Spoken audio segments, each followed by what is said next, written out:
Alors, chers auditeurs, Espoir Média, Radio, Internet, la bienvenue pour ce nouveau trimestre.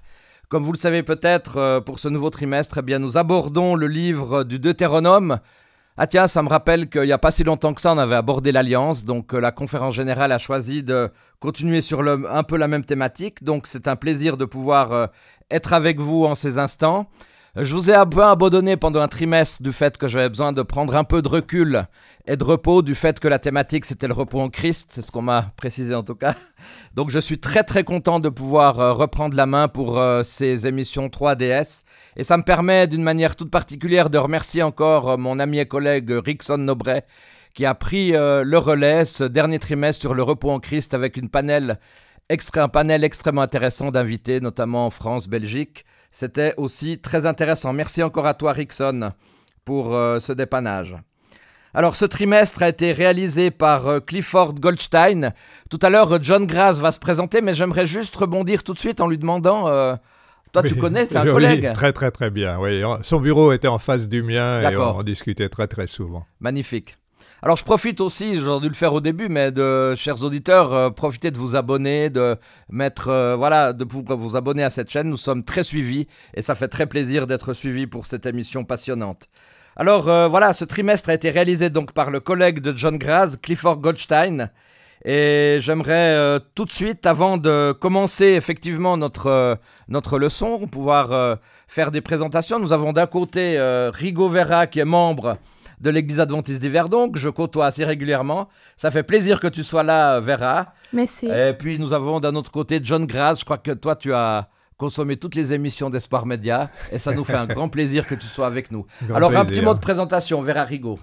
Alors, moi, je m'appelle Vera Rigo, j'ai 2 formations, donc je suis artiste plasticienne et enseignante en art visuel et le dessin. Je fréquente l'église d'Yverdon-les-Bains, dont Dominique est le pasteur. Et j'habite pas à Yverdon, mais je suis mariée, je suis mère de 2 chats. Et voilà. Merci. Je profite de l'occasion pour un petit mot pour cette émission. Vous n'allez pas regarder trop longtemps ma cravate. J'aimerais que vous puissiez surtout suivre l'émission, mais c'est Vera qui m'a pu faire cette cravate. Voilà. John. Oui, alors moi je suis membre de l'église de Lausanne. Je suis à la retraite depuis 2015. J'ai fait 44 ans de ministère, commencé dans une église, ensuite à l'Union franco-belge, puis à la division euro-africaine. Puis j'ai été en charge des affaires publiques, de la liberté religieuse à la conférence générale. J'ai fait des études de théologie, j'ai fait aussi des études d'histoire, passé un doctorat à la Sorbonne. Et j'ai 3 garçons et 4 petits-enfants. Je suis très heureux d'être ici. Magnifique, merci d'être là. Alors, comme clin d'œil à Vera Rigo, John, je t'avais dit en aparté, est-ce que tu peux nous donner une petite expérience de ce que tu as vécu au Brésil? Oui, le Brésil, je pense que tu as vécu t'as visité tous les pays du monde. Donc Mais le Brésil, c'est presque ma deuxième patrie. D'abord, mon grand-oncle est allé au Brésil quand il avait 20 ans et il est devenu l'un des personnages de la culture moderne brésilienne. C'est un artiste, il a une place à Sao Paulo en son nom.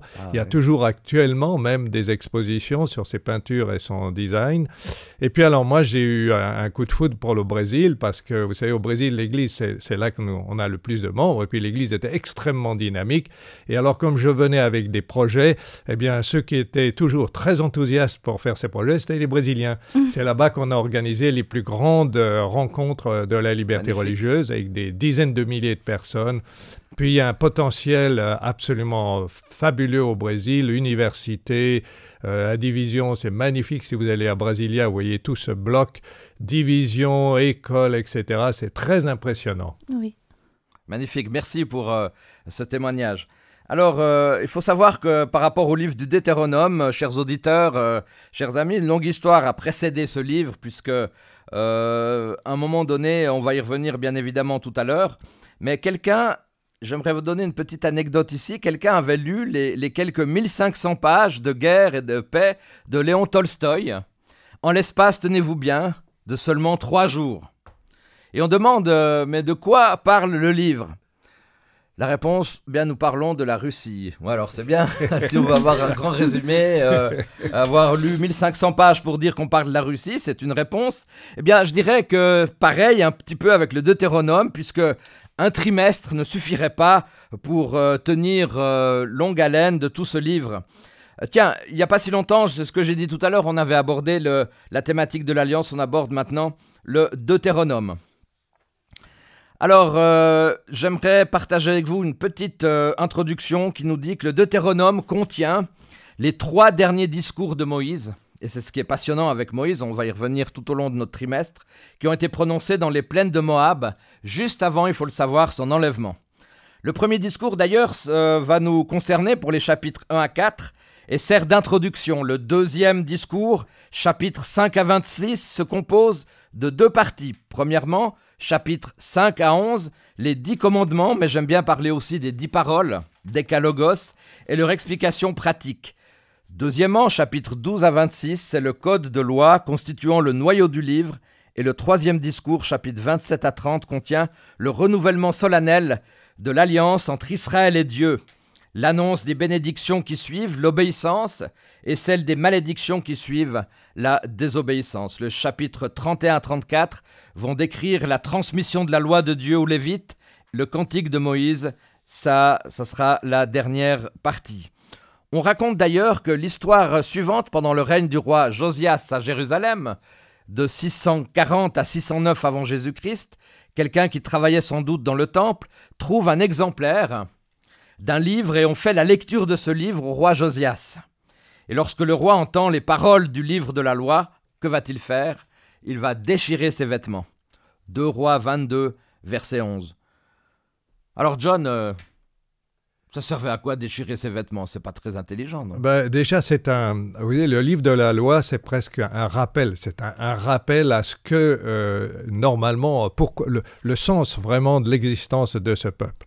Et je crois que c'est très important. Toute une partie du livre est consacrée à l'histoire. Vous voyez, c'est très important de se rappeler pourquoi on est là, qu'est-ce qu'on fait. Et ils avaient oublié, quand on voit qu'il y avait même dans le temple des endroits réservés à des cultes païens, des cultes idolâtres, on voit à quel point le peuple s'était détourné du projet de Dieu. Alors, ce que le livre raconte, c'est pourquoi vous êtes là. Oui. Et Moïse, dans son discours, revient toujours, et ce sera une constance, et je crois que c'est déjà une très bonne leçon pour nous, se poser de temps en temps la question, pourquoi je suis là? Quand on va à l'église le matin, par exemple, le sabbat matin, posons-nous de temps en temps la question, mais pourquoi je suis là? Pourquoi je suis assis ici? Qu'est-ce qu'il y a derrière? Et même en tant qu'église, il y a une histoire. Et souvent, on l'ignore, cette histoire, on n'en parle plus. Et puis après, peut se poser la question, tiens, mais pourquoi on est là? Les autres sont là, nous on est là, est-ce qu'il y a une différence? Donc il faut toujours revenir à ces racines, parce que ces racines nous disent pourquoi nous sommes là. Et ce que revient, c'est sans arrêt ce retour à l'histoire, pourquoi nous sommes là. Me vient d'ailleurs ce texte d'Hébreux 13:8 qui dit Jésus dit, je suis le même hier, aujourd'hui et demain. Ça montre qu'on a besoin, comme tu le dis très justement John, des racines, de l'histoire, de maintenant, parce que dans une société postmoderne, les gens ont quand même envie de savoir qu'est-ce qui se passe aujourd'hui. Si on leur dit juste c'était magnifique avant, puis ça sera superbe après. Et puis bien sûr, l'aspect eschatologique. Eh bien, comme tu l'as dit John, merci de ton intervention, il se rendit compte à un moment donné que lui et son peuple n'obéissaient pas à ce qui était écrit dans le livre. Alors Vera, est-ce que c'est toujours facile d'obéir à la loi de Dieu? Je crois que non. C'est pas toujours facile parce que déjà, nous oublions facilement. Le cerveau, il a la capacité aussi de sélectionner ce qui est important pour nous. Et si la loi de Dieu elle est importante pour nous, elle a une place, on ne va pas l'oublier. Mais si on met des choses à la place de la loi de Dieu, des préceptes de Dieu, donc ça sera plus facile à oublier. Mais ce qu'il y a aussi, ce qui est intéressant dans le livre du Deutéronome et dans l'histoire après, c'est malgré tout cette capacité qu'a le peuple de temps en temps de revenir. Normalement, et si on avait continué sur cette lignée, le peuple d'Israël aurait disparu. D'ailleurs, beaucoup de commentateurs, d'experts du livre du Deutéronome disent que le livre a été écrit bien après, qu'en réalité, ce n'était pas un peuple, c'était un groupe de tribus, et que tout ça, ça a été développé, enjolivé, si vous voulez, par la suite. Mais le livre nous dit non, le livre nous dit réellement où c'en est. Et cette capacité de revenir, alors malgré toutes les déformations, et c'est pour ça que le peuple d'Israël est encore là aujourd'hui, qui nous montre un exemple, avec cette capacité de se réformer, malgré toutes les trahisons, les détournements, etc. Mais ce qui est extraordinaire par rapport à ce que tu dis là, c'est que même dans nos églises, je crois qu'on ne fait pas toujours tout juste non plus. Voilà, et puis on a toujours la possibilité de revenir, on a toujours la possibilité d'être transformé. L'apôtre Paul nous dit qu'on est chaque jour une nouvelle créature, donc c'est vraiment fantastique parce que Dieu, il compte toujours avec nous. En 1 Jean, dans nos livres, les 1 Jean 3, 4, on a que le péché, c'est la transgression de la loi. Exact. Mais si on va voir dans le livre de Matthieu, chapitre 22, de 37 à 40, on voit que Jésus, il a pris ces 10 commandements, il a résumé en 2. Si on aime à Dieu, sur toutes les choses, si on aime à Dieu de tout le cœur et si on aime son prochain comme à soi-même, on va respecter ses préceptes, on va garder ses lois. Ce qui est magnifique, ouais. Et comme on voit aussi dans le livre de Romains 13, 8 et 10, on voit que dans les plusieurs passages aussi du Nouveau Testament, que Dieu, on doit aimer, il y a toujours cette passage qui se fait ressortir, cette observance, on doit aimer notre prochain comme à nous-mêmes. Il fait besoin d'aimer notre prochain. Ça veut dire que ce sont 6 commandements qu'on doit respecter. Dieu, il a aimé plus que tout son prochain, en fait. C'est sûr. Mais pour revenir, Vera, excuse-moi, pour revenir un petit peu sur cette question de réforme. Vous savez, il y a quelques années, l'Église a lancé cette réveil réforme. Et je crois que dans l'histoire du christianisme aussi, il y a constamment des retours, des réformes. Et on a besoin de réformes. Et vous savez, c'est très intéressant. Je suis en train de lire la vie de Saint-Augustin. À un moment donné, il y avait un débat en Afrique du Nord entre les catholiques, donc Saint-Augustin, et puis une grande église pour l'Afrique du Nord, c'était les donatistes. Et les donatistes avaient l'idée que l'église, c'est comme une arche. Donc, si on veut être dans l'église, il faut qu'on soit pur, il faut qu'on se rattache à la loi de Dieu et qu'on soit fidèle, etc. Et Saint-Augustin, en voyant que c'est très difficile, surtout quand c'est devenu obligatoire d'être chrétien, c'est très difficile quand vous avez un peuple large de dire on va tous être des saints, etc. Alors lui, il avait compris un peu à 2 vitesses, une église à 2 vitesses. Un groupe de noyaux, des purs, des solides, et puis l'autre, ils sont comme ils sont, mais on va faire avec. Et je crois que ce que le livre du Deutéronome nous rappelle, c'est que non, il ne faut pas considérer qu'on a n'importe quoi, mais il faut s'en référer à l'origine, à la loi de Dieu, au commandement, et puis y être fidèle. Alors, j'ai une question sans être rabat-joie, mais est-ce que, par exemple, si on prend l'exemple de l'Église, est-ce que vraiment on peut être pur en tant qu'Église j'ai eu beaucoup de discussions avec certaines personnes, je m'excuse, alors je me sens un peu libre dans ces émissions, où pour finir, ils se voyaient purs et puis ils voyaient les autres impurs. Donc, est-ce que là, il n'y a pas un danger aussi à un moment donné entre cette idée de pureté et d'impureté? Je pense que peut-être j'aurais dû expliquer davantage de cette vision. Ce n'est pas tellement la pureté en tant que pure, c'est le désir. Vous voyez, le désir, parce qu'on peut très bien dire, c'est finalement ce qui s'est passé dans les grandes églises. Hein. On dit finalement, si vous voulez être vraiment Luther, si vous voulez suivre la voie parfaite, si vous voulez aller au ciel, il faut être moine. Le reste, les autres, ils font ce qu'ils vont, ils iront ailleurs, ils iront peut-être un jour au ciel. Mais enfin, il y en a qui doivent être quand même plus que les autres. Alors, ce n'est pas nécessairement le fait qu'on va y arriver, mais c'est le fait qu'on ne perd pas de vue. Tout à fait. On ne perd pas de vue les commandements de Dieu. Voilà, alors évidemment, il y a des chutes, il y a des hauts et des bas, mais on ne dit pas, comme on pourrait le dire, ça c'est pour cette catégorie. C'est pas pour nous. Nous, on est en dehors de cette catégorie. Que les pasteurs, d'accord. Que certains théologiens ou certains... Mais pour nous, on a quand même beaucoup plus de latitude. J'ai quand même entendu des fois dans des églises, vous savez, il faut faire absolument, il faut être comme ça, il faut avoir cette hauteur, il faut avoir cette capacité d'avoir cette pureté. Et puis les autres, d'autres membres d'église, ils sont un peu à l'écart. Et puis voilà, ça peut arriver des fois. faut faire attention à ça aussi. Ben oui, comme je dis, c'est pas le fait qu'on y arrive, c'est le fait qu'on ne perd pas de vue l'idéal et les exigences. Exactement. Et ça, on le voit dans Paul. Et les églises à l'époque de Paul sont loin des parfaites. Mais il n'abandonne jamais sur le fait que, bon, vous êtes comme ça, continuez comme ça, c'est pas très grave. Mais enfin, nous, on va suivre un autre chemin. Il dit non, tout le peuple doit regarder. On redécouvre la loi de Dieu dans le livre du Lévitique et on doit tous faire cette réforme.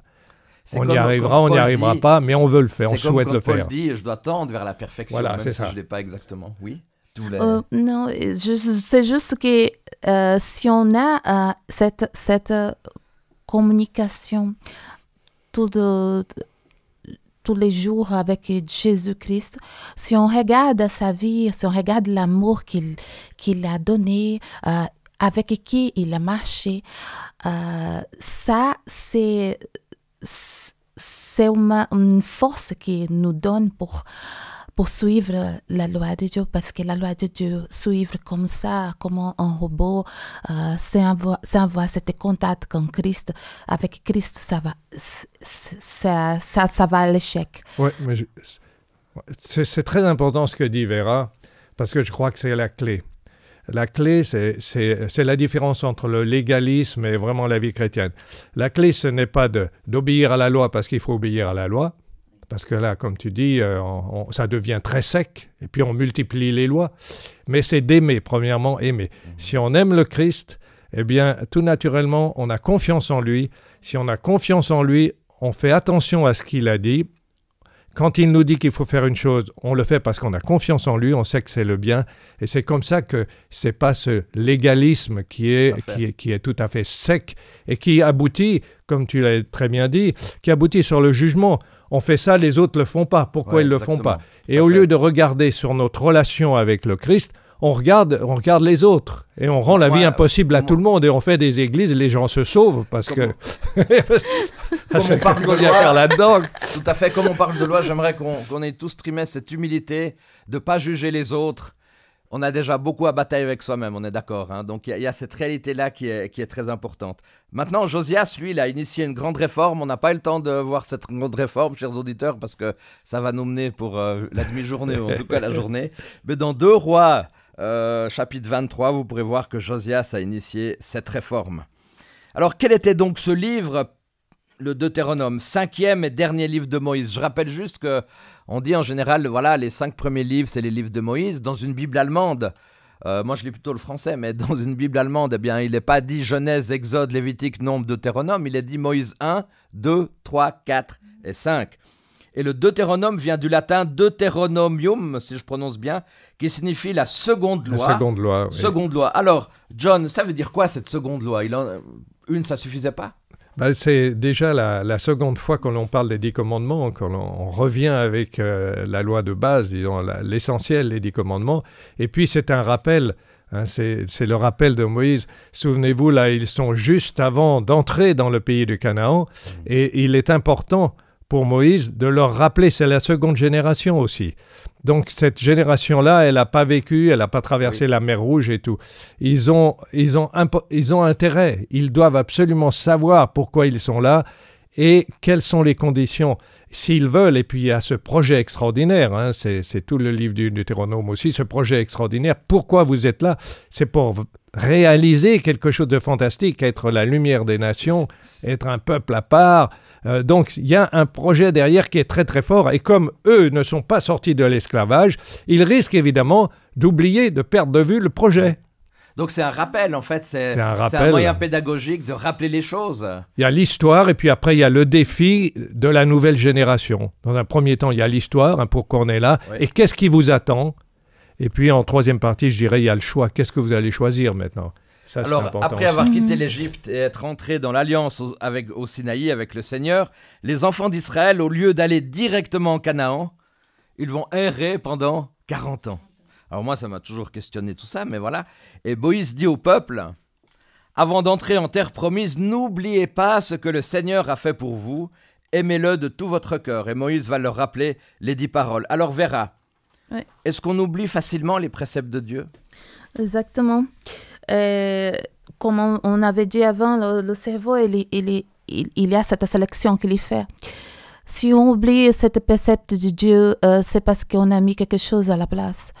Par exemple, si je dis, voilà, je préfère faire quelque chose qui prier. Je ne veux pas prier, je ne veux pas jeûner, mais je vais au cinéma, par exemple.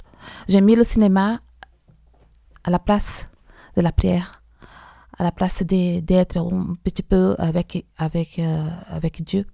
Et donc, on peut oublier ceux qui on n'est pas la première place de notre vie. Oui, puis c'était très facile aussi. Notre contexte ressemble un peu au contexte du peuple d'Israël quand ils sont rentrés en Canaan. On est baigné dans une culture qui est complètement, je veux dire, qui est pratiquement à l'opposé de la culture biblique. Déjà, on remet en cause la valeur de la Bible, on ridiculise l'enseignement biblique. Donc, on est baigné dans cette culture qui nous éloigne. Et il faut faire un effort pour revenir parce que si on se laisse pénétrer complètement, il faut la connaître, cette culture, mais si on se laisse imbiber de cette culture, eh bien, quand on ouvre les yeux, on se met à douter de tout.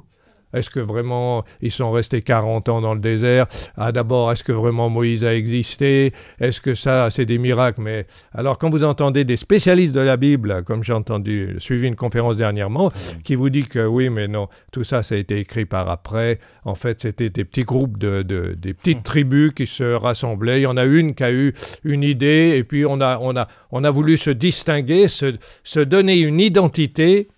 Et alors, on a créé cette histoire d'esclavage, de libération, de commandement. Et mais alors, brièvement, voilà. Comment est-ce qu'on pourrait faire? Est-ce qu'il y a des trucs? Est-ce qu'il y a des manières de ne pas oublier les choses? Alors, on peut parler bien évidemment de la loi de Dieu, mais d'autres éléments de la vie de tous les jours. Ben, bien sûr, déjà, vous savez, moi, avant que je me convertisse réellement, j'ai été élevé dans le catholicisme, même mon père était protestant, mais il n'est jamais à l'église.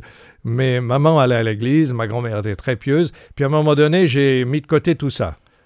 Mais je me souviens, même si je me déclarais comme, pas athée, mais je croyais plus, le soir, quand je regardais les étoiles et le ciel étoilé, je me posais quand même des questions. D'accord. Et je crois qu'il y a quantité d'occasions, si on veut vraiment être ouvert. Vous savez, quand vous discutez avec des gens qui disent que Dieu n'existe pas, vous leur dites « Regardez le ciel, qu'est-ce que vous en pensez ?» Dernièrement, quelqu'un m'a dit « Moi, j'arrête de penser parce que ça me dépasse. » Ben, si ça te dépasse, c'est qu'il pourrait bien y avoir quelque chose d'autre. Parce que qu'est-ce qu'on connaît? Donc, il y a des quantités de possibilités. Puis, il y a la souffrance. Pourquoi la souffrance? Il y a les grandes questions. Pourquoi la souffrance? Pourquoi on va toujours dans ces conflits? Pourquoi l'homme n'a pas réussi, malgré toutes les belles paroles qu'on nous dit, à en avoir terminé avec tous ces conflits qui sont meurtriers? Pourquoi les épidémies qui reviennent? Alors, lisons un texte qui se trouve bien évidemment, vous l'aurez compris, chers auditeurs, dans le Deutéronome, au chapitre 4, versets 5 et 6, où il est dit « Vous le savez, je vous ai enseigné les commandements et les lois, comme l'Éternel mon Dieu me l'a ordonné, afin que vous y obéissiez dans le pays où vous allez entrer pour en prendre possession. Obéissez-y et appliquez-les, c'est là ce qui vous rendra sage et intelligent aux yeux des peuples. Ils en entendront parler, et ils s'écrieront. Alors, il n'y a qu'un peuple sage et avisé, et c'est véritablement une grande nation. » Oui, ça c'est Dominique, ça je pense que c'est très, très important de souligner une grande nation. C'est répété plusieurs fois, c'est le projet de Dieu pour son peuple. Oui, tout à fait. Sage, intelligent, et il forme une grande nation. Que dans ces populations, on pourrait dire idolâtres, environnantes, il fallait quand même un peuple qui puisse aborder les choses correctement. J'ai un commentaire qui dit que la loi apparaît ici comme le fondement de la sagesse. Elle est présentée comme un formidable privilège et non pas comme un joug pesant, car les commandements de Dieu sont bons pour l'homme. C'est avant tout par l'obéissance à ces commandements qu'Israël est appelé à faire connaître l'Éternel parmi les nations. C'est exactement ce qu'on est en train de dire. Il y avait un problème, Vera. Oui. Les nations environnantes, les nations idolâtres, il fallait bien qu'on mette un peu l'église au milieu du village, si vous me permettez. Là, Dieu, il a choisi Israël juste pour ça. Et c'est très intéressant où se trouve Israël. C'est un carrefour. On voit d'un côté, on va à l'Asie, on va en Afrique, on va à l'Europe. Dieu a vraiment mis ce peuple pour être la lumière du monde. C'est extraordinaire, parce que comme tu dis, c'est un petit peuple. Oui. Et au milieu de tous ces carrefours et entre deux grands empires, parfois trois grands empires, et il est là, il va subsister, et malgré ses désobéissances.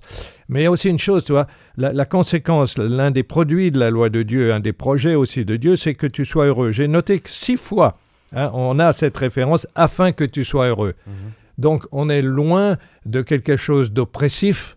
Il n'y a pas un système derrière qui veut opprimer son peuple, mais il y a un Dieu qui aime et qui donne une loi pour que nous soyons heureux. On parle aussi de sagesse et d'intelligence. Il y a quand même sagesse, là un projet de discernement aussi par rapport à ce peuple. Et on peut voir aussi, Dominique, qu'aujourd'hui, jusqu'aujourd'hui, cette promesse, elle n'était pas enlevée d'Israël. On a un peuple qui, si on regarde 120 prix Nobel existants jusqu'aujourd'hui, et c'est quand même dans le monde des Juifs. Plus de 25%. Oui. On regarde par rapport à tout le peuple de la planète qui a le plus grand nombre des prix Nobel. Donc, il y a quelque chose là. Et puis l'intelligence, si on regarde, si tu fais la liste des philosophes, des grands musiciens, etc., là, ça paraît même choquant, puisqu'il y en a parfois qui disent qu'il faut égaliser, c'est trop. C'est vrai.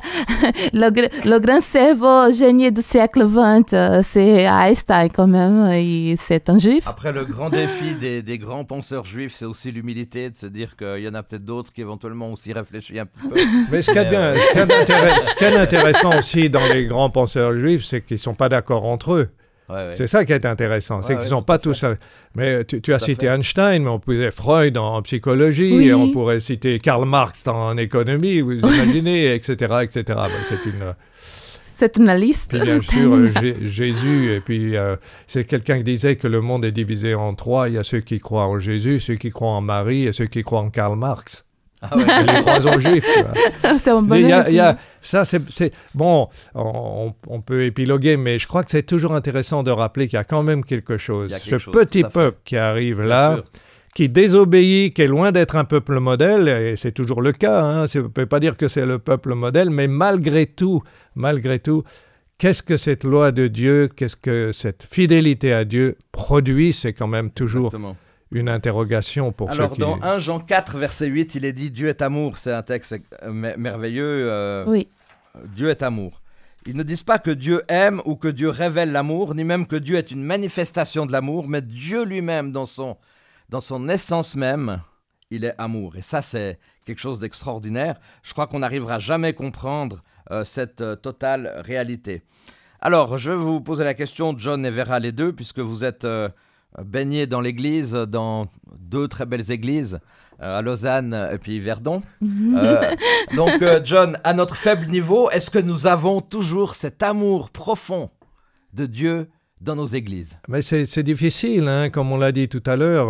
Il ne faut pas perdre de vue, mais il faut se dire que si on perd cet amour pour Dieu, eh bien, on finit par devenir un club philosophique, un club d'amis, même dans le meilleur des cas, un club d'amis, mais c'est quand même un club. C'est l'essentiel, c'est vraiment... Alors, l'amour de Dieu, c'est une relation. C'est pas quelque chose, j'aime Dieu, même chanter des cantiques. Qu'est-ce que je lui dis? Si j'aime Dieu, comment je lui parle? Si j'aime Dieu, est-ce que je lui parle d'abord? Est-ce qu'en me levant le matin, je lui dis bonjour, on va vivre quelque chose ensemble aujourd'hui? Est-ce que quand j'ai les moindres questions, les moindres problèmes, je partage avec lui? C'est ça finalement l'amour, c'est la relation. La relation, j'aime bien ce que tu dis parce que le terme bérit en hébreu, l'alliance, c'est quoi? C'est la relation. C'est la relation. Oui. Pourquoi est-ce que des fois ça dysfonctionne dans les églises par rapport à cet amour? J'aimerais bien parler sur l'amour de notre église parce que, en fait, je ne connais pas l'église de John Grace, par exemple, toutes les autres églises, mais je peux parler de notre église de Verdon-les-Bains. Et là, je suis sûre qu'à notre faible niveau, comme dit Dominique, on a l'amour entre nos frères. Entre nos frères et nos sœurs, on a vraiment l'amour. On cultive ça parce que l'amour, il est dans la source qui est Christ. Et on sent dans l'atmosphère, dans notre église, qu'on est là en train de chercher le Christ, en train d'être plus et plus proche avec lui.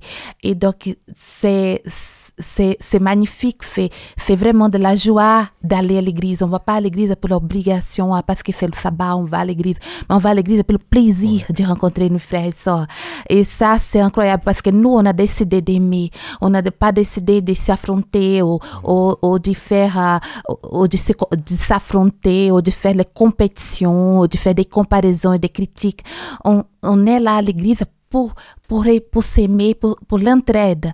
On n'a pas la compétition. Et je crois que c'est ça qu'on doit voir dans notre église. L'amour, c'est plus important que tout. L'entraide, la solidarité, la générosité.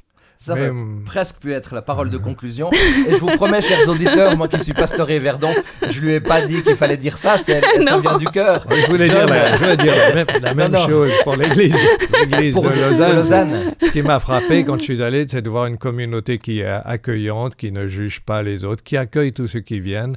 Et ça, c'est très important parce que ce n'est pas toujours le cas. On a aussi dans nos communautés des fois des regards plus critiques. On sent des fois que l'ambiance n'est pas terrible. Et on n'est pas, je veux dire, comparé à d'autres églises, on n'est pas vraiment une église accueillante dans le sens où vous avez d'autres églises. Moi, j'ai un tas d'expériences à travers le monde, hein. Vous allez dans des églises adventistes, parfois on vous dit à peine bonjour, on vous demande rien, etc. Vous sortez, vous passez après un dimanche, je me souviens à Londres, je vais dans une église baptiste, tout de suite, ils nous bienvenue à vous, attendez à la sortie, avant de partir, venez nous voir, on va organiser un petit... Je me suis dit, tiens, quand je suis rentré dans mon église, je me suis après ça, j'ai dit, on va faire la même chose, nous aussi. Mais parce que c'est pas tellement notre point fort, hein, on est beaucoup plus profond, ça c'est vrai, on est beaucoup plus réfléchi, et sans doute qu'on aide davantage même, mais cette expression... Peut-être ça dépend aussi des cultures. Hein. Je pense qu'au Brésil, on est plus chaleureux, c'est vrai. Nous devons beaucoup travailler sur l'accueil. Comment dire bonjour sans dire au revoir. Donc ça, je crois que c'est aussi quelque chose de très important. Alors, merci de vos témoignages. C'est beau de pouvoir avoir ces témoignages d'église où, pour finir, on sent qu'il y a l'accueil, il y a l'amour. Mais je pense, vous savez, chers auditeurs, vous avez beau bien connaître les Deutéronomes, vous avez beau apprendre ces textes pendant tout le trimestre, mais si on n'a pas cet amour que Dieu a pu lui-même, comme tu l'as dit, John, en termes de relations partagées avec son peuple, je pense qu'on sera un tout petit peu décalé. Alors, on a aussi, Dieu ne force personne à nous aimer, en fait. Dieu ne nous force pas. C'est pas un Dieu autoritaire qui va forcer les choses. On a l'exemple avec Lucifer, qui s'intitule l'ange de lumière. Dieu nous laisse libres. Et c'est un grand risque que Dieu a réalisé, bien évidemment. Presque, d'ailleurs, tous les écoliers ont entendu cette histoire de la pomme tombant de l'arbre sur la tête d'Isaac Newton. Et voilà, Newton a découvert la loi de l'attraction universelle. Là, c'est vrai que c'est bête, j'ai oublié, j'aurais pu prendre une pomme, je l'aurais fait tomber là. La gravitation était aussi celle qui maintenait la Lune en orbite autour de la Terre en orbite autour du Soleil, et ainsi de suite. Aujourd'hui, des vols touristiques même dans l'espace, moi je n'ai pas les moyens, je ne sais pas si vous avez les moyens de payer 2-3 millions pour aller dans l'espace, mais c'est important car durant des millénaires, beaucoup de gens croyaient que les lois qui gouvernaient le ciel étaient différentes de celles qui gouvernaient la Terre. Newton, c'est extraordinaire, il va montrer que cette croyance était erronée. Malheureusement, cette liberté inhérente à l'amour va conduire à la chute de Lucifer. Alors, Vera et puis John, c'était quand même un sacré risque que Dieu il a pris de laisser ses enfants libres, non? Oui, mais je crois que Dieu ne voulait pas quelqu'un qui l'aime pour obligation. Il voulait quelqu'un qui vraiment soit libre de choisir. Alors, on voit que ça, c'était pas seulement, cette loi, c'était pas seulement appliquée ici à la terre, elle était appliquée aussi au ciel. Parce qu'on voit que Lucifer, il a pu se rebeller et aller, il prenait un tiers des anges et il formait une armée contre Dieu. Et donc, on voit qu'avec toutes les créatures de l'univers, hein, je crois qu'il existe plusieurs créatures dans les univers, dans les autres galaxies, etc., ces créatures sont libres d'aimer. Elles ont choisi d'aimer Dieu, elles ont choisi d'adorer le Créateur du ciel et de la terre. Et intéressant ce que tu parles sur Isaac Newton, parce que lui, il a pu voir qu'il existe seulement une loi qui règle l'univers. Et quand ils croyaient qu'il y avait une loi pour la terre et autre loi pour le ciel. Et on voit que vraiment Dieu, il a donné cette loi qui régit le ciel, c'est la loi qui régit la terre. Et nous, on est d'être libres pour aimer Dieu. On est libre. Alors, John, aujourd'hui, dans un monde de souffrance, de peine, souvent les gens nous disent « Mais pourquoi Dieu n'intervient pas si et ça ?» Est-ce qu'une des réponses, c'est de dire qu'à un moment donné, Dieu, il n'a jamais voulu tout ça. Il a laissé l'homme libre, puis c'est souvent l'homme qui fait des choses qui sont bien sûr, parce qu'on est en complète contradiction. Vous avez des gens qui disent pourquoi Dieu n'intervient pas, et après les mêmes gens disent mais qu'est-ce que Dieu existe-t-il, donc on ne croit pas en lui, on n'en a rien à faire, on ne l'écoute pas d'abord. Et c'est pourquoi dans le livre du Deutéronome, on revient souvent sur les conséquences de la désobéissance. Vous voyez, les conséquences de l'obéissance, le bonheur, la paix, l'intelligence, et les conséquences. Et on peut se dire, mais pourquoi Dieu insiste autant sur les conséquences de la désobéissance? Les conséquences de la désobéissance, c'est la catastrophe. Mais si vous ne voyez pas les choses, vous savez, moi j'ai vécu donc à une époque où on disait que certaines idéologies, voilà, c'est le paradis sur terre. Eh bien, on peut y croire tant qu'on n'a pas vu. Mais quand j'ai voyagé dans certains pays et j'ai vu ce que c'était en réalité le paradis sur terre, je me suis dit merci beaucoup, à la prochaine. Donc il faut que les gens sachent. Et alors, comme on n'est pas toujours prêt à recevoir, Dieu parfois va très fort dans sa description des malédictions. Alors on dit mais qu'est-ce que Dieu va envoyer? Mais non, c'est qu'il veut que nous réalisions. Vous voyez, imaginez que vous avez à votre portée de main quelque chose de magnifique. Et puis vous dites, oh bon, pourquoi, etc. Et en plus, vous ne voyez pas les risques, parce que le problème, c'est le risque. Eh bien, qu'est-ce que va faire l'éducateur? À un moment donné, il va dire, ce serait mieux. C'est comme, vous savez, quand vous voyez ces publicités, au départ, c'est mieux de ne pas fumer. Puis on a vu que les gens disaient, c'est mieux, mais moi j'ai envie de fumer. Puis après, on a dit, mais quand même, c'est mauvais pour la santé. Puis les gens ont dit, tant pis, j'ai une assurance de santé. Maintenant, on dit, fumez-tu? C'est terrible. Si on avait commencé la publicité en disant « fumez-tu », les gens auraient dit « mais c'est pas possible ». Alors Dieu, parfois, ne ménage pas ses descriptions des conséquences de la désobéissance parce qu'elles sont malheureusement réelles. Par rapport à ce que tu dis, John, dans Genèse 6, verset 5, l'Éternel vit que les hommes faisaient de plus en plus de mal sur la terre. À longueur de journée, leur cœur ne concevait que le mal. On va s'arrêter là pour l'instant, mais alors... Pourquoi ça? C'est quand même dingue. Alors, j'aimerais bien dire quelque chose. Sur Genèse 6, 5, comme Dieu, il a une limite. Dieu aussi, il a une limite à tolérer. Cela, toujours, on observe toujours dans l'histoire que toujours qui déborde le vase, que ça dépasse. Eh oui. Toujours que ça dépasse, Dieu dit stop. Tout à fait. Regardez par exemple l'histoire du coronavirus. À un moment donné, on dit maintenant, écoutez, il faut prendre des mesures. Et les gens disent mais notre liberté et tout. Mais dans tous les domaines, à un moment donné, vous dites si on va plus loin, ce sera très grave. Donc, à un moment donné, on prend des mesures. Et c'est ce que Dieu fait. Alors Dieu, il a pris des mesures, mais une mesure quand même relativement drastique, puisque viendra le déluge. Alors, j'aimerais vous entendre les deux. Est-ce qu'il n'y avait pas d'autres mesures un peu plus légères que d'amener le déluge? On doit... Dieu, je crois que Dieu, il a regardé à long terme. Dieu, il a regardé à long terme. Il a vu que s'il a laissé, ça serait encore pire. Ouais. Après, il a dû arrêter quand il a dû arrêter avec ce processus qui pourrait avoir une sérieuse, une catastrophique conséquence pour l'humanité. Alors, donc, si on voit aussi Genèse 6, on a vu Genèse 6, 5, mais si on voit Genèse 6, 6, dit que Dieu il se repentit. J'aimerais bien parce que j'étais un peu plus loin que le verset 5.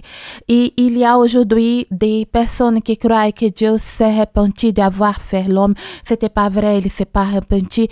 Les traductions, elles ne sont pas vraiment dans l'original. En hébraïque, le mot c'est Naham.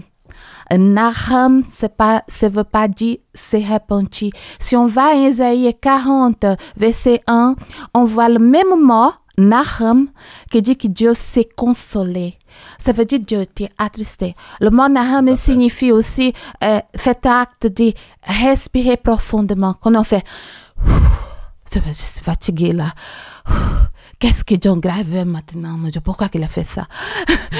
mais donc, ce que tu dis, Vera, est très important parce que j'avais vu aussi un commentaire allant dans le même sens où, dans le fond, ce texte qui dit Dieu regrette, c'est que Dieu a eu des sentiments, Dieu a eu une tristesse intérieure par rapport à l'attitude des humains. C'est vrai, il y a cette réalité. Et ça donne une toute autre image aussi de la réalité. C'est aussi pour nous faire comprendre que Dieu a des sentiments, il a des émotions. Ouais. C'est pas quelqu'un de froid. Oui. Comme certaines divinités grecques, c'est quelqu'un qui a des émotions.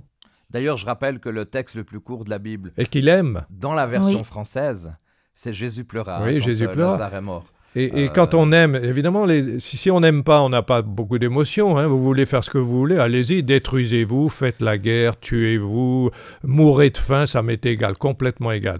Mais quand c'est ses propres enfants, et c'est comme ça que Dieu voit sa créature, eh bien, on a des émotions. Dieu a des émotions. C'est pas un Dieu insensible. Exactement, tout à fait. Et puis, je pense que dans notre Église, alors c'est magnifique, hein, on a beaucoup de connaissances, il y a beaucoup d'aspects cognitifs des choses, mais on doit pouvoir accepter aussi les émotions. Est-ce que, Vera et John, je vous entends les deux là-dessus, est-ce que des fois, dans nos églises, il ne manque pas un peu des émotions? Tu mets toujours dans nos églises, hein? Parce que ça nous concerne, donc les auditeurs sont dans les églises, donc ça nous concerne. C'est vrai. Ça. Non, mais je crois que dans les églises, et je ne peux pas dire dans nos églises, vous voyez, je ne peux pas juger l'église, par exemple, de John Grace, que je ne connais pas. Je peux parler de mon église à moi, l'église de Verdon-les-Bains. Hein. Malgré que je n'habite pas à Verdon-les-Bains, 99% des membres de l'église de Verdon n'habitent pas à Verdon. Voilà. Mais cette église-là, elle est attachante, elle est charismatique, elle est pleine d'amour. On a un pasteur qui est plein d'amour. Hein. C'est pas parce qu'il est là hein, que je dis, mais c'est la vérité. Et donc, on est content de notre pasteur. Hein. Je suis désolée pour le reste. Non, je plaisante. Et voilà, que nous, on a une bonne ambiance, on peut se parler franchement, on peut se montrer. Alors, John, merci beaucoup pour ces compliments. John, il manque pas des fois un petit peu d'émotion dans nos églises? Oui, mais c'est très lié, je pense, aussi à la culture ambiante hein, et à la formation. Nous, l'église adventiste, on est plus cérébraux dans un sens. Ouais. Et puis, nos émotions, on les exprime pas forcément. Il y a d'autres églises, alors c'est les émotions à fond. Et moi, je sais que j'ai assisté à certaines réunions, ça me gênait un peu de voir. Mais alors, il faut trouver le juste. Le bon équilibre. Mais par exemple, vous allez dans certains pays, si vous allez par exemple dans les Caraïbes, alors vous avez de l'émotion, mais vous avez aussi beaucoup d'ordre. Et vous n'avez pas une minute où les gens disent qu'est-ce qui te passe, parce qu'il y a toujours quelque chose. Ouais. Donc ça dépend aussi de la culture, ça dépend de beaucoup de choses. Mais c'est vrai que peut-être un peu d'émotion arrangerait, mais une émotion quand même qui est quand même un peu sous contrôle. Une émotion maîtrisée. On ne parlerait pas d'une émotion débordante ou pour finir... Oui, parce que quand vous allez dans des églises où les gens hurlent, moi, ça me fait peur. Oui. Quand j'ai entendu aussi, pas de Dieu. Si tu tombes à droite, tu as l'esprit. Si tu tombes à gauche, tu n'as pas l'esprit. Donc, c'est ce genre de choses qu'on n'aimerait surtout pas avoir dans nos communautés. Mais je pense que de garder ce bon équilibre entre l'aspect cognitif et les émotions, parce que dans tout le Deutéronome, on voit que Dieu, avec son peuple, c'est un Dieu rempli d'émotions, et c'est ça que je trouve quand même mais phénoménal. qui reste équilibré. Il y a toujours l'ordre. Attention, je pense que ça, c'est une notion tout à fait... raison de le rappeler. Qui est bon de rappeler l'ordre, l'émotion, mais bien... J'étais, par exemple, en Corée du Sud, à Séoul, on m'avait invité dans une grande église. Hein, ils ont plusieurs centaines de milliers de membres. C'est un fameux pasteur. Et il y a 5 services le dimanche. Et je me souviens comment c'est organisé. C'était super organisé. Et il y avait pendant 5 minutes, les gens un peu parlaient en langue, en disant ils parlent en langue. Mais ça durait 5 minutes, pas plus. Ça commençait avec une sonnerie, ça se terminait avec une sonnerie. Maintenant, on continue. Il faut quand même toujours qu'il y ait... Tout à fait. Sinon, après, bien évidemment, on est d'accord avec ça. On est d'accord. Alors, j'aimerais terminer cette leçon, puisque le temps, malheureusement, avance, et puis qu'on doit arriver gentiment à une conclusion. Il y a ce texte de livre de la Genèse, au chapitre 12, versets 1 à 3, puisque nous parlerons encore aussi d'Abraham, où il est dit, l'Éternel dit à Abraham, va, quitte ton pays, ta famille et la maison de ton père, pour te rendre dans le pays que je t'indiquerai. Je ferai de toi l'ancêtre d'une grande nation, je te bénirai, je ferai de toi une source de bénédiction pour d'autres, je bénirai ceux qui te béniront, et je maudirai ceux qui t'outrageront. Tous les peuples de la terre seront bénis à travers toi. Alors, Vera, aujourd'hui, comment gérer, comment comprendre cet appel extraordinaire que Dieu a réalisé à travers Abraham? Alors, je regarde que Abraham, il a eu beaucoup de chance. Il a eu beaucoup de chance. Parce que Dieu, il est choisi d'un trou où il habitait, Ur de Chaldéon, un trou perdu. Il avait 2 frères et un père. Et son frère, un frère qui est mort, et l'autre qui était vivant. Et il a dit, c'est toi qui vas être le père d'une grande nation. Et c'est toi qui vas être béni entre tous les peuples. Et Dieu, il a choisi Abraham pour ça. Je crois que Abraham, il n'a pas posé de questions. Et c'est pour ça qu'on voit qu'à quelque part, nous, les chrétiens, on est enfants d'Abraham.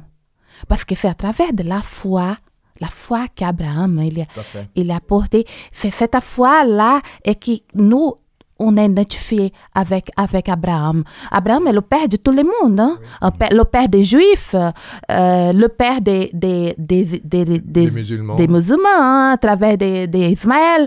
Et nous, on est les enfants d'Abraham par la foi. Quand vous voyez cette promesse extraordinaire, Abraham, finalement, quand il reçoit cette promesse, c'est le chef d'un clan, c'est le chef d'une tribu. Hein. C'est pas quelqu'un d'important, il n'est pas dans les livres d'histoire à l'époque, oui, etc. Il ne joue pas un rôle comme les Égyptiens, les pharaons et tout. Et Dieu lui donne cette promesse. C'est absolument incroyable, une promesse phénoménale. Et comme tu le dis, ben voilà, on est là aujourd'hui, on peut voir que cette promesse, elle s'est réalisée.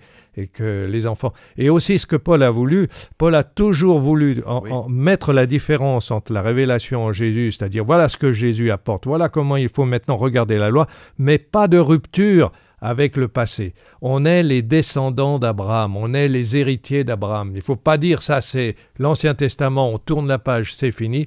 On continue le cheminement d'Abraham et du peuple d'Israël vers la cité céleste. C'est ça que Paul veut. On aborde ça dans le Deutéronome tout au long de ce trimestre. Pourquoi Dieu est-ce qu'il a appelé le peuple à sortir d'Égypte? Déjà, parce que Dieu a une promesse pour ce peuple et qu'il ne l'a pas oublié. Oui. Et puis l'Égypte, c'est l'esclavage. Donc l'esclavage, c'est le manque de choix. Comme tu l'as dit tout à l'heure, on n'a pas le choix, on est esclave, on est vraiment tout en bas. On ne peut plus choisir, c'est ce qui fait la différence entre l'esclave et l'homme libre. C'est justement la capacité de choisir. Et Dieu, pour accomplir son plan, eh bien, a besoin d'un peuple libre. Et il a besoin, et pour avoir sa relation, il a besoin d'un peuple libre. Il a besoin de grands événements qui vont être des événements fondateurs du peuple juif, mais aussi du peuple chrétien qui va suivre. Très bien. 2 choses encore avant de terminer, chers auditeurs. Vous voyez que le temps passe très vite et qu'on a déjà bientôt fini cette première leçon du nouveau trimestre. Vera, comment apprendre à faire davantage confiance en Dieu? Aller à la source. À la source. À la source, c'est l'amour de Christ. C'est là qu'on voit qu'on peut avoir confiance. Il suffit de voir toute l'histoire, tout ce qui s'est passé avec plusieurs personnes. On va dans la Bible et on voit qu'on peut avoir confiance en Dieu. C'est l'unique qui peut avoir confiance, c'est le Dieu. Merci.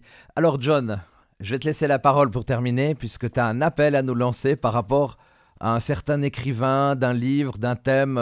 Tu voulais nous dire quelques mots par rapport à cet écrivain?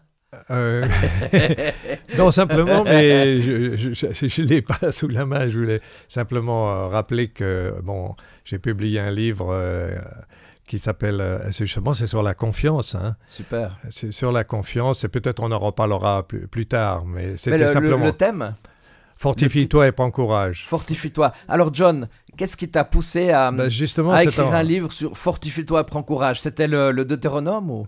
Oui, en partie le Deutéronome et puis tout le message de Dieu des prophètes par rapport à leur peuple. Quand on se trouve en situation difficile, ça part de Josué, hein, qu'on a tendance à dire mais on n'arrivera jamais, eh bien le message de Dieu, fortifie-toi, prends courage car je suis là.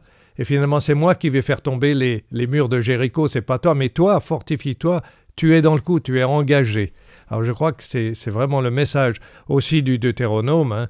Dieu nous donne des lois, c'est pas pour nous ennuyer, c'est pour nous rendre heureux, pour que nous soyons heureux. Mais il est assez réaliste, Dieu, pour nous dire, si vous ne les suivez pas, ne croyez pas que vous allez être libre. En réalité, vous retournez en Égypte. Très bien. Alors, chers auditeurs, merci infiniment de nous avoir suivis pour cette première leçon du nouveau trimestre, sur cette leçon bien évidemment du Deutéronome. Un grand merci à Vera Rigaud d'avoir été avec nous, un grand merci à John Graz. Fortifiez-vous, prenez courage et surtout, vous aurez l'occasion, à travers la commande de ce livre de John Graz, encore de plus vous fortifier, de plus prendre courage. Et dans le fond, j'ai l'impression que c'est un livre tout à fait pour notre trimestre aussi. Oui, tout à fait. Donc, voilà. Donc ça tombe très bien. Et puis j'aimerais vous dire qu'il ne faut pas pleurer, il ne faut pas être triste. Nous allons retrouver Vera Rigaud et John Graz dans 15 jours, le samedi 16 octobre, pour une autre leçon du Deutéronome. Donc abonnez-vous, n'hésitez pas à vous abonner, continuez à nous suivre et rendez-vous bien évidemment la semaine prochaine pour une autre leçon. Bye bye, merci, ciao.